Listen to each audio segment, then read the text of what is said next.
मैं मुसलमान हूं। मैं प्रधानमंत्री मुख्यमंत्री नहीं बन सकता क्योंकि मेरी तादाद कम है और जातिवाद ज्यादा। लेकिन मैं कलेक्टर, एडीएम, तहसीलदार, कमिश्नर, एसपी, डीएसपी तो बन ही सकता हूं। लेकिन मैं निकम्मा हूं, क्या करूं। मुझसे घंटों पढ़ाई नहीं होती।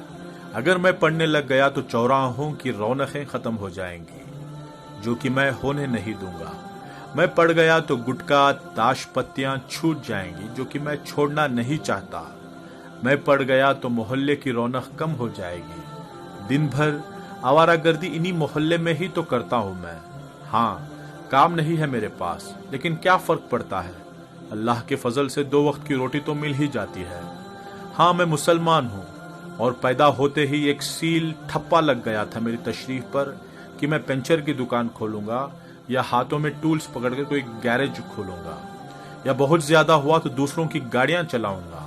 हाँ, मैं मुसलमान हूं। अपने भाइयों की टांग खींचना मेरा सबसे बड़ा काम है। आखिर मैं क्यों नहीं पढ़ा या मैं क्यों नहीं पढ़ पाया, ये सवाल हो सकता है, लेकिन मैं अनपढ़ हूं, इसमें शक नहीं। हाँ, मैं मुसलमान हूं और हिंदुस्तान में 30 करोड़ हूं, लेकिन मैं ज्यादातर अनपढ़, गरीब, गंदी बस्तियों में ही हूं। इसका दोष मैं दूसरों पर थोपता हूं। मैं चाहता हूं कि मेरे घर आंगन की झाड़ू लगाने भी सरकार आए। मैं मुसलमान हूं। मैं 15 फीट की रोड को 8 फीट की करने में भी माहिर हूं। फिर उस 8 फीट की रोड पर रिक्शा खड़ी करना भी मेरा अधिकार है। हाँ, मैं मुसलमान हूं जिसका धर्म, पाकी, आदा, ईमान, तालीम अहम बुनियाद है, मानने वाला है, लेकिन मैं इस पर कभी अमल नहीं करता। मैं हमेशा सऊदी अरब, दुबई जैसे देशों की दुहाई देकर अपनी बड़ाइयां करता हूं, लेकिन मैंने हिंदुस्तान में खुद पर कभी कोई सुधार नहीं किया, ना मैं सुधरना चाहता हूं। हाँ, मैं मुसलमान हूं, मैं अनपढ़ हूं क्योंकि माँ बाप ने बचपन से गैरेज पर नौकरी में लगाया, और मैं गरीब घर से हूं। बेहतर तालीम देने के लिए माँ बाप के पास पैसे नहीं थे, और मेरी कौम तालीम से ज्यादा लंगरों पर तवज्जो देती है। वो खिलाने पिलाने को ही सवाब समझती है। मैं मुसलमान हूं, मैं खूब गालियां देता हूं, मैं रिक्शा चलाता हूं, दूध बेचता हूं, वेल्डिंग करता हूं, मैं गैरेज पर गाड़ियां सुधारता हूं, मैं चौराहे पर बैठकर सिगरेट पीता हूं, गांजा पीता हूं, ताश पत्ते खेलता हूं, क्योंकि मैं अनपढ़ हूं। और मैं अनपढ़ सिर्फ 2 वजह से हूं। एक, माँ बाप की लापरवाही, दूसरा, कौम के जिम्मेदारों की लापरवाही।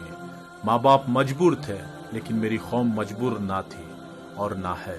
मैंने आंखों से देखा है लाखों रुपये शादियों पर खर्च करते हुए। मैंने आंखों से देखा है लाखों रुपये खवालियों पर उड़ाते हुए। मैंने आंखों से देखा है बेइंतहा फिजूल खर्च करते हुए। काश मेरे माँ बाप या मेरी कौम मेरी तालीम की फिक्रमंद होती तो आज मैं प्रधानमंत्री या मुख्यमंत्री ना सही, लेकिन मैं आज कलेक्टर, एडीएम, कमिश्नर जैसे बड़े पदों पर होता।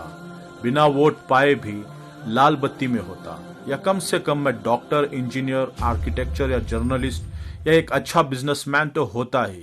लेकिन बचपन से मन में एक वहम घर कर गया कि मियाँ तुम मुसलमान हो और मुसलमान को यहाँ नौकरी आसानी से नहीं मिलती। लेकिन मैं ये तो भूल ही गया कि मेरे नबी सल्लल्लाहु अलैहि वसल्लम ने तमाम जिंदगी तिजारत ही की और तालीम पर अहम जोर दिया। फिर मैं उनका उम्मती होकर नौकरी ना मिलने की बात सोचकर तालीमात क्यों हासिल नहीं करता। नोट दोस्तों, ये तहरीर सिर्फ इस्लाही पोस्ट के लिए लिखी गई है। रिक्शा चलाकर पेट पालना या वेल्डिंग करना, दूध बेचना, गैरेज के टूल्स पकड़ना या मजदूरी करना कोई गलत काम नहीं है, लेकिन हम इसके लिए पैदा हुए हैं, ये सोचकर तालीम हासिल ना करना गलत है। खूब पढ़ाई करो कि हर पद पर सिर्फ तुम दिखो, तुम्हें इज्जत से देखें, तुम पढ़े लिखे तबके में गिने जाओ। अंधविश्वास से दूर एक नई जिंदगी जीकर मुल्क और कौम की खिदमत करें, और जहां प्रोपोगंडा नामक चीज ही ना हो, आने वाली नस्लों को पढ़ा लिखा कर हम अब तक के अपने इतिहास को बदल दें। यही एक तरीका है कि ये कौम एक नया सवेरा देखे, कि जब भी सुबह का अखबार देखें, हर अखबार के फ्रंट पेज पर आए इस शहर के नए कलेक्टर, नए एडीएम, नए कमिश्नर तुम ही हो। जज़ाकल्लाहु खैरा। और माफ़ी चाहता हूँ अगर मेरी किसी बात से किसी भाई का दिल दुखा हो तो।